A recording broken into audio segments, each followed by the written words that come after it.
కనిపించకుండా పోతందుకు అదేం చిన్న అగ్గిపెట్ట కాదు, జాడ అరుచుకునేందుకు టెక్నాలజీ కూడా తక్కువేం లేదు. అయినా ఏం డెవలప్మెంట్ లేదు మ్యాటర్లా. ఇంతకేం ముచ్చట అనంటే నిన్నే అలా వార్తలలో ఓ గాలి మోటార్ ముచ్చట బాగా వినొస్తుంది, గమనించిండ్రా? దాని మీదనే మరి ఏమైందో ఏం కథనో. 10 దినాలు కావస్తున్నది. 227 మందితోని గాల్లకెగిరిన మలేషియా గాలి మోటారు ఇంకా పత్తకలేదు. మరేడనన్నా కూలిపోయిందేమో అనుకుంటే ఏడ కూలినట్టు గుర్తులు కూడా దొరకకపాయే. పోనీ టెర్రరిస్టులు ఎవరన్నా హైజాక్ చేసిర్రేమో అనుకుందామనుకున్నా ఇప్పటి వరకు అలా డిమాండ్లు ఏంటియో అవి చెప్తురు కదా, అవి కూడా లేకపాయే.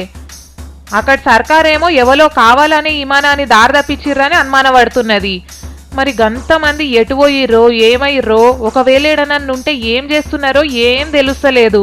ఇప్పటికే పెద్ద పెద్ద పడవలు, శాటిలైట్లు, విమానాలు వేసుకొని ఎంకులాడుతున్నారు. కానీ ఏడా ఇంకా జాడనే దొరకలేదు. గంత పెద్ద బోయింగ్ విమానం కనబడకపోవడంటే ఎంత ఇచ్చంత్రం ఇది. మరి ఇంత టెక్నాలజీ ఉన్నా కూడా గంత పెద్ద గాలి మోటార్ ఏడుందో కనిపెట్టలేకపోతున్నారంటే వెనకటి కాలం లెక్క జ్యోతిషులను అడుగో మంత్రగాళ్ళను అడుగో తెలుసుకొని ఉంటిరి. చెప్తారు కదా తూర్పు దిక్కు పోయింది పడమర దిక్కులున్నదని, అట్లనన్నా ట్రై చేస్తే బాగుండు. మరి ఇక ఏడున్నా కూడా అందులో ఉన్నోళ్ళందరూ ఏం కాకుండా తిరిగొస్తే మంచిగుండు.